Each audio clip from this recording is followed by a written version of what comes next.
कि आज भी भारत का युवा शहीद भगत सिंह के जैसे, चंद्रशेखर आजाद के जैसे, महाराणा प्रताप के जैसे, पृथ्वीराज चौहान के जैसे, चंद्रगुप्त के जैसे सशक्त है, या फिर भारत का युवा आज कमजोर होता जा रहा है?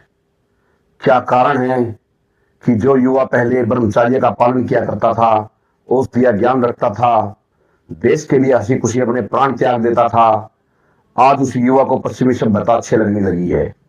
देर रात तक जागना, मोबाइल को स्क्रॉलिंग करना, पार्टियों में जाना, अय्याशियां करना, शराब पीना उसे अच्छे लगना लगा है। जो पहले नदियों में माताओं का रूप देखता था, पहाड़ों में भगवान का रूप देखता था, वह युवा आज कैसे भ्रमित हो गया है?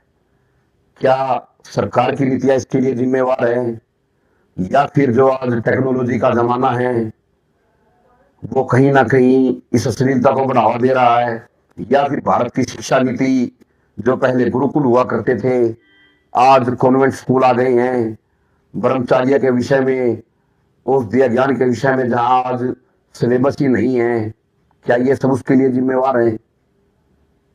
तो दोस्तों, वीडियो शुरू करने से पहले मैं लव कुमार एडवोकेट आप सभी का स्वागत करता हूं हमारे channel motivation with Lav Mudgil पर।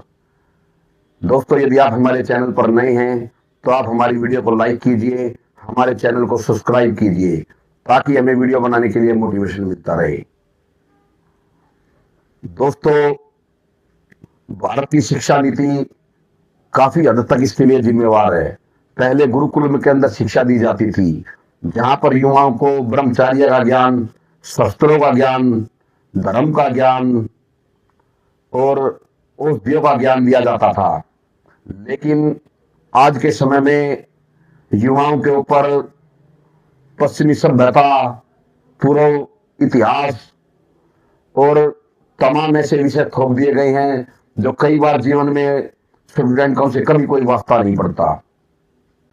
युवाओं को बताया नहीं जा रहा कि ब्रह्मचर्य उनके लिए कितना जरूरी है, कैसे वो ब्रह्मचर्य को बनाए रख सकते हैं, कैसे वे अपने शरीर का विकास कर सकते हैं, छोटी छोटी बीमारियों को कैसे घर पर ही खुद ठीक कर सकते हैं, उनके कैरियर के लिए क्या चीजें जरूरी हैं, कैसे वो एक सशक्त युवा बन सकते हैं, कैसे वे अपने देश के निर्माण में अपना सहयोग दे सकते हैं।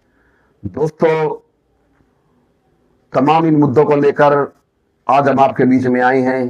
तो अब इस वीडियो में हम बात करेंगे युवा कैसे अपने भविष्य का निर्माण कर सकता है, कैसे वो खुद का विकास कर सकता है, कैसे वो एक सशक्त भारत को बना सकता है। यौवन की शुरुआत यदि कोई करना चाहता है तो सबसे पहले उसे अपनी सुबह की आदतों को जीतना होगा। जो अपनी सुबह को जीत लेता है वो अपने जीवन को जीत लेता है।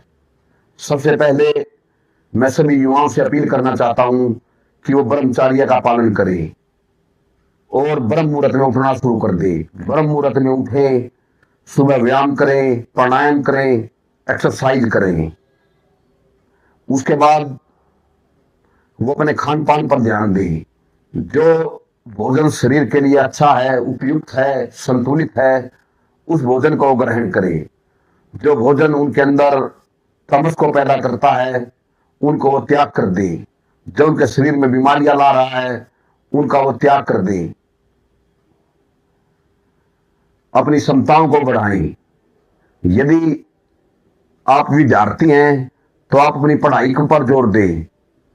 आप कोशिश करें कि आप आईएएस का पेपर निकालेंगे, आप एसएससी का पेपर निकालेंगे, आप सीजीएल का पेपर निकालेंगे और भारत के निर्माण में अपना अहम योगदान देंगे।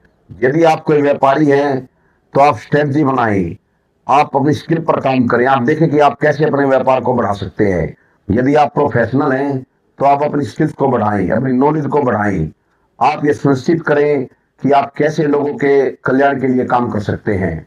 दोस्तों, जब आप अपने विकास के लिए कार्य करते हैं, आप धर्मपरायण होकर कार्य करते हैं, तब आप केवल अपने लिए ही कार्य नहीं कर रहे, आप अपने देश के निर्माण में भी योगदान दे रहे हैं।